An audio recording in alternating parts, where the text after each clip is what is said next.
Tomatoes did great this summer. I planted them super early. Some people picked on me and said, you can't plant them in March, but I did plant my tomatoes in March, and I have reaped the harvest. And it's only very recently that I pulled my tomatoes because they started to get tomato worms, and they were really at the end of the point where they were going to produce any more tomatoes. But I sure did get a lot. I actually got 4 jars for this video, and actually another 4 jars before that. So we had a total of about 8 jars of tomatoes. Now I put them in the jars. I'll show you the jars here. I put them in just mason jars and put them in the fridge, and they last in there for a long time, much longer if you just had them out or in a bag or anything like that. So this way they'd be ready for when we wanted to eat them, or in this case, we're making some tomato sauce. So Kim is going to be making the sauce. She's my Italian cook.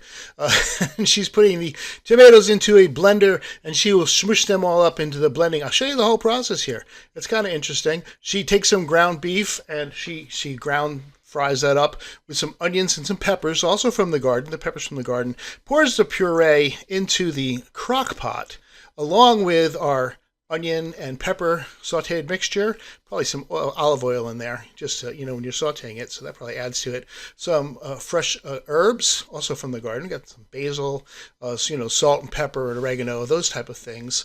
And then the ground beef goes into there, and that kind of gets stirred together, and we set it into the crock pot and let that sit. And actually, for overnight, pretty much put that on. It's on low right now, and that'll probably just sit there all night. The next day, let it cool off, and we're going to jar it. So kind of just pouring it into the jars.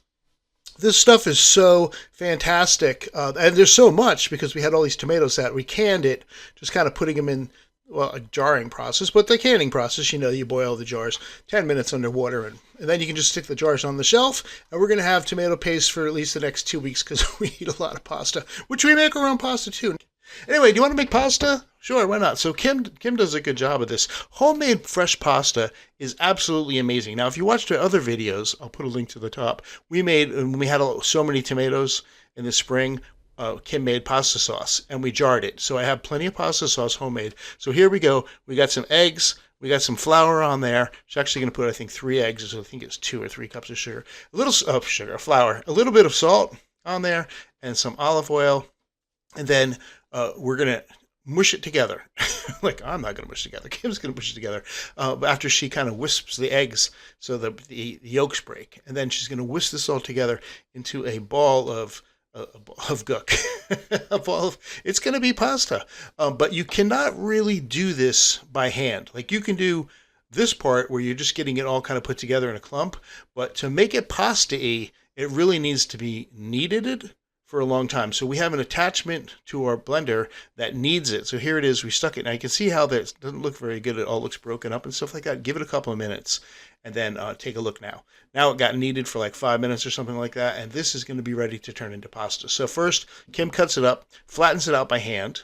Now I have another attachment on the mixer. This mixer is so cool. You can put all these attachments on it. The pasta attachment, and it flattens it so you can make a nice big flat sheet like that. That's the first there's 4 little holes up on top, and then the next one is the pasta one. So as the pasta comes out, we catch it with a hanger. And then we're going to hang it. You can hang it to dry, or just to so it sits up for a little while, so it's not just stuck on the table, right? So here comes the pasta out there. Stick the hanger underneath. Catch the pasta as it's coming down. And now your pasta is ready. Now we're going to cook this right away because fresh pasta, the day you make it, the day you cook it, so incredibly good. So we're just going to put some of it. We're going to have so much. Some of it's going to be left over. We hang it like that. So the stuff we don't use, we can hang and let it dry and put it in a container. But right now, here it goes. We got the pot of boiling water going on. You can see this is just made fresh pastas going in the pot. Actually, it's a little sticky together, but that doesn't bother me. I kind of like it like that.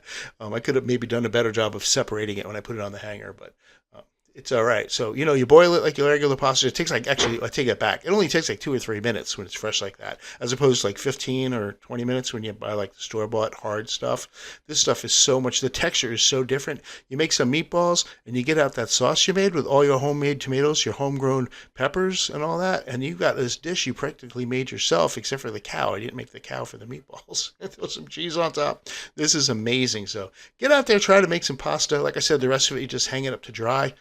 Cut your basil, have some fun, and we'll see you on the next episode of What the